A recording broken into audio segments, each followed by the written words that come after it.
Zombies. You already know how they are. For many years, these beings that come back to life have invaded and infected our entertainment. In books, movies, series, video games, and other, we have been shown how a strange infection was able to turn human beings into organisms without reason, pain, fear, in decomposition, and most importantly, with an insatiable hunger for meat, especially human flesh. And as impossible as this idea may be, thousands of people have prepared for an eventual battle against these horrible creatures. And generally, these individuals are categorized as paranoid, crazy, deranged, or just stupid. But what if these people weren't wrong? My name is Rafael Peraza, and this is What If a Zombie Apocalypse Happens and We Win? This video will serve as a counterpart to our next one, in which we will talk about a scenario in which humanity can fight successfully against the infection and we go extinct. Remember that the idea of these videos is just to entertain, and if you do not agree with something that is said or just think that some information was missing, do not worry, for that we will have the next part where we are defeated. We will not talk about specific cases or stories, but rather a global perspective.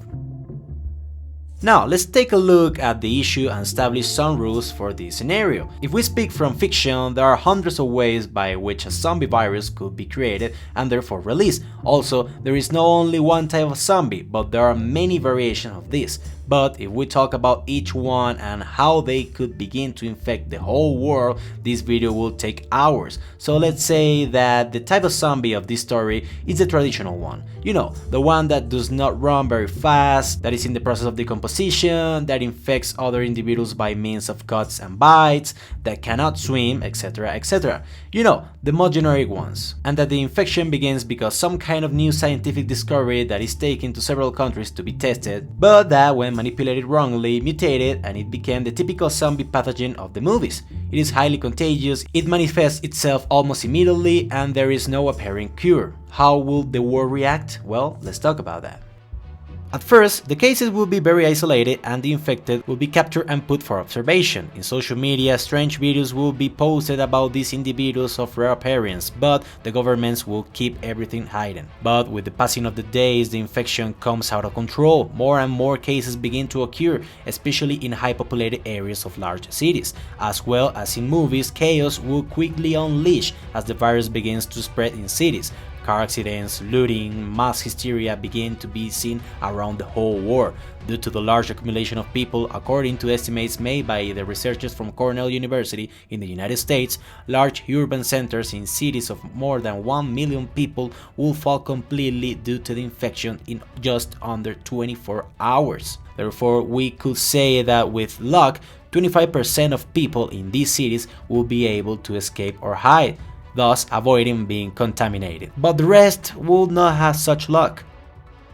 Let's do some math for a second. In Earth, there are more than 500 cities with more than 1 million inhabitants. 31 of these have even more than 10 million. And if we add them all, we will reach a number close to 4 billion inhabitants. This means that if in the first 48 hours of infection and if the virus is present in almost every country in the world, the total number of zombies will reach a figure similar to the 3 billion mark, only in urban areas. And although in rural areas and small cities and towns it will be more difficult for a large number of infections to occur, this does not mean that it's impossible to get the virus, so we could easily see that after a week, 2/3 of the global population now will be a zombie. But hey, that is in the worst case. Let's say that the virus has not yet extended to all continents and therefore the number of infected is half, that is 2 billion. Okay, now knowing this, what's next?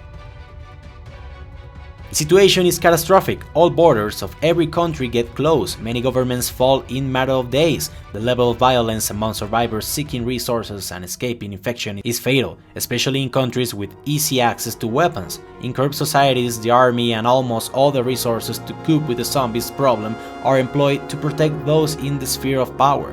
From safe places, world leaders who have survived the first wave communicate with each other to plan some kind of counteroffensive.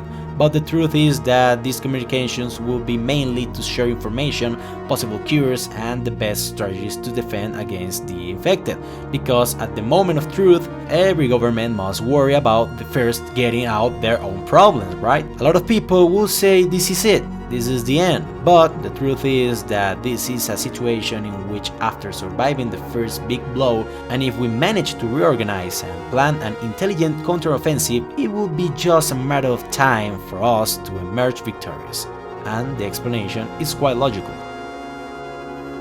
Unlike in movie situations like global blackouts, alien invasions, monster attacks, and many other more, this time our power and even water purification system will remain partially intact, so if they have the opportunity, communication companies will leave open its lines to be used freely. Many of the military resources available will be used for the protection and optimal operations of power plants and water purification systems. And thanks to this, and if the control posts of our satellites are also secure, we could execute any time of rescue operations, coordination of forces, storage and protection of resources, and most importantly, attacks on densely infected areas.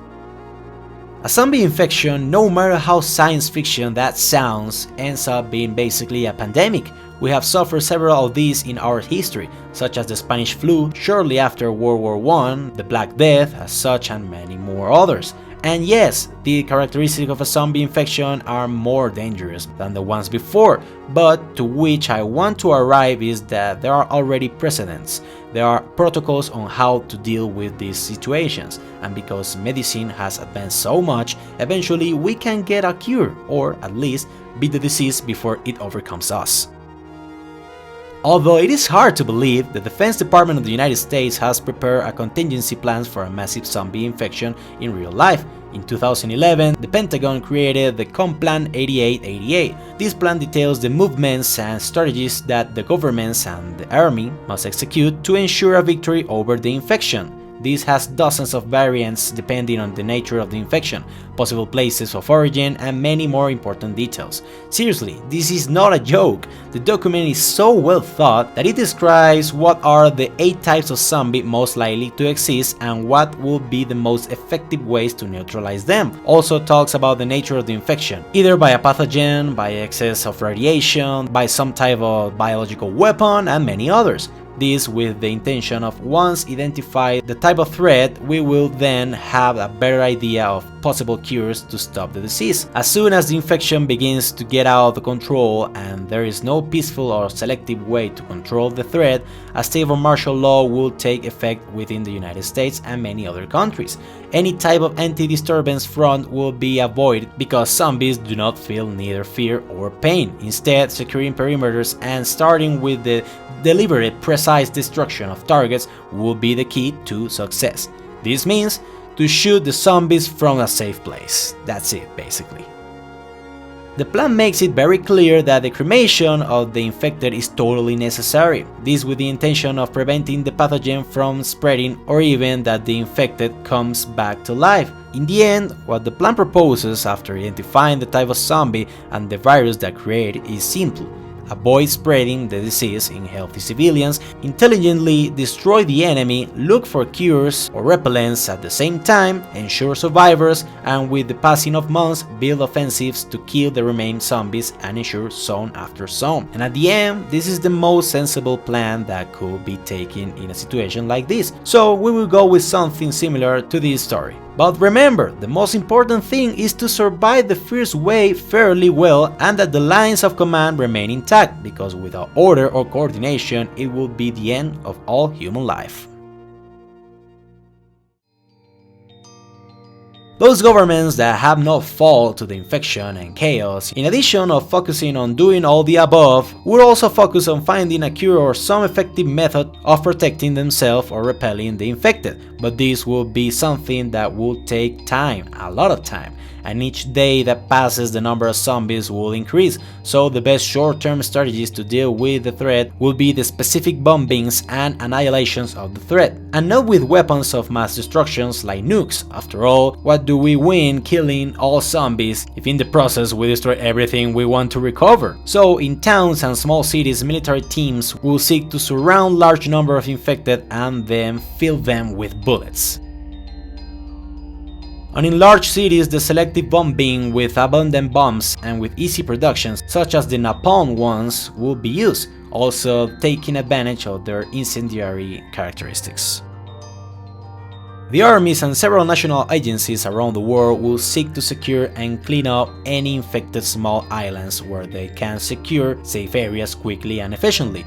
Famous abandoned or active security facilities such as Alcatraz will be taken over. Islands such as Key West in Florida will demolish their bridges and create surveillance perimeters. Guam, Midway, and many other islands with military bases will also become centers of strategic command and civil protection between other areas.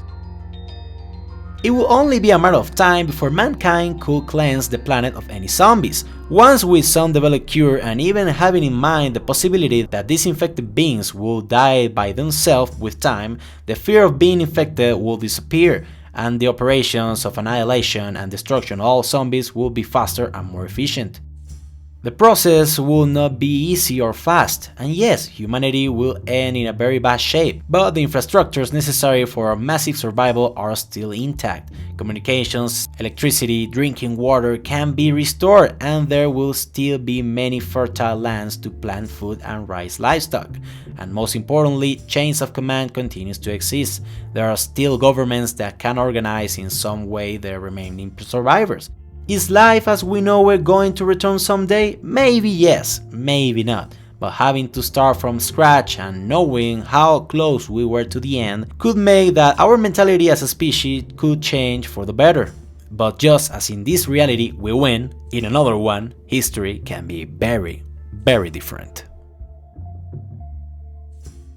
Remember that many things about this topic were not talked about in this video because they will be in the next one, in which we will talk about a human defeat. These issues are quite interesting and we want to do the best job possible. So your doubts, your comments and your observations are very, very important to me. And with this, we finish today. If you like this type of video in particular, subscribe now. I will talk about alternate realities, history, the future of technology and many other things. If you have already subscribed and you want to help the channel grow, you could also help me on Patreon. Remember to hit the like button, share the video, and I will see you in the next one. Have a great day and thanks for watching.